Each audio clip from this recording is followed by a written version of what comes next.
बोकारो जिले में जल्द शुरू हो सकती है उड़ान सेवा। इस कार्यक्रम को लेकर आज निरीक्षण किया गया। निरीक्षण के क्रम में अधिकारियों ने एयरपोर्ट परिसर, रनवे, बोर्डिंग एरिया सहित विभिन्न आधारभूत सुविधाओं एवं व्यवस्थाओं का क्रमवार जायजा लिया। इस निरीक्षण में उपायुक्त अजय नाथ झा ने एयरपोर्ट अथॉरिटी ऑफ इंडिया एवं बीएसएनएल के अधिकारियों के साथ बोकारो एयरपोर्ट का संयुक्त निरीक्षण किया। निरीक्षण के दौरान उपायुक्त ने एयरपोर्ट परिसर में नियमित साफ सफाई सुनिश्चित करने का निर्देश दिया। देखिए, अभी जो पोजीशन जो हम लोग फिजिकल वेरिफिकेशन कर रहे हैं इसका, तो ये फाइनल स्टेज में है और डीजी से लाइसेंस प्राप्त करना है। अभी आपने देखा होगा, जस्ट अभी डीजी से ही मैं बात कर रहा था। तो जैसे ही डीजी लाइसेंस हम लोगों को दे देती है, वी कैन स्टार्ट। अब उसमें जो थोड़ी बहुत खामियां हैं उसको हम लोग अभी पूरा कर रहे हैं, आज उसी के लिए बैठक कर रहे हैं और उसको कर करके जल्दी ही कंप्लाइंस इसको हो जाएगा। लेकिन सर जो टाइम लाइन फिक्स किया था उससे काफ़ी आगे बढ़ता जा रहा, तो मानते हैं कि कहीं ना कहीं कोई दिक्कत हो रही है? नहीं, ऐसी बात नहीं है। टाइम लाइन का कोई ये टाइम लाइन तो फिक्स होता है, हम लोग इस आधार पर करते हैं कि वर्क प्रोग्रेस के आधार पर करते हैं। वर्क प्रोग्रेस में बहुत सारा चीज़ होता है, बहुत सारी चीज़ें उसमें इश्यूज आती हैं, तो टाइम लाइन तो थोड़ा डिफ़र करता है। किसी भी एयरपोर्ट का, इतना बड़ा एयरपोर्ट अगर निर्माण हो रहा है तो इस निर्माण में जब पूरी तरह सुरक्षा का मापदंड को पूरा करने के लिए थोड़ी देरी तो ज़रूर हो गई है, लेकिन it will be done very shortly. अब इसको हम लोग बहुत जल्दी कर रहे हैं। जिस तरह से किया गया है उस तरह से यहाँ होगा क्या? नहीं, राउरकेला का कंसेप्ट अलग है। इन्होंने बताया कि जब हम एक डेडलाइन तय करते हैं फिर उसी आधार पर वर्क प्रोग्रेस होता है और वर्क प्रोग्रेस ही सबसे इम्पॉर्टेंट चीज़ है।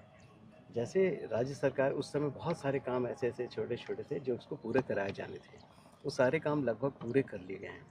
अब सिक्योरिटी की वेटिंग होती है, फिर डीजीसी का इंस्पेक्शन होगा। अब ये सब अंतिम चरण की चीज़ें हैं जो औपचारिकताएं हैं जो करनी है, और प्लस इस एयरपोर्ट के में जो हमारा इंफ्रास्ट्रक्चर लगा हुआ है उसका आज इंस्पेक्शन किया गया है। उसको जल्दी से जल्दी हम एनुअल मेंटेनेंस में लें और वो पूरी तरह से साफ़ सुथरा रहे कि जैसे शुरू होने की बात आए वो तुरंत शुरू हो सके। इसी दिशा में आज बहुत महत्वपूर्ण पहल है।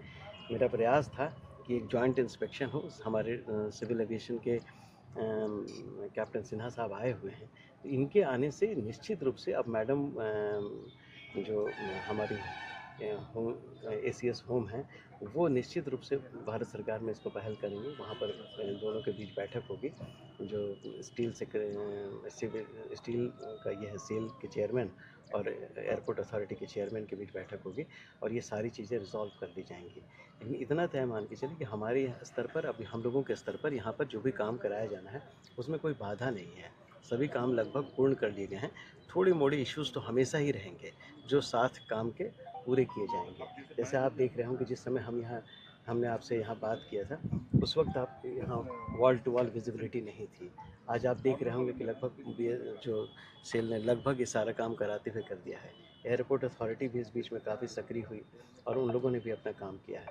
ये काम प्रगति में है, लेकिन अगर इसमें कहीं कोई बाधा आने वाली बात जैसे आ रही है, आप लोग सुन रहे हैं या क्या सोशल मीडिया पर या इस तरह की चीज़ें चलती हैं, तो वो अंदर के लोगों का जो प्रतीक्षा है, लोग जो चाहते हैं कि जल्द से जल्द हो, इसी रूप में है। पर किसी भी चीज़ को इसी फ्रेम में देखना चाहिए कि कैसे हम इस बाधा को दूर कर सकते हैं, और वो प्रगति बाधा जो होगी लगातार इंस्पेक्शन, लगातार बैठक, इन्हीं चीज़ों से दूर होगी। अभी डायरेक्टर से की बैठक की अध्यक्षता में यहाँ बैठक होगी और सभी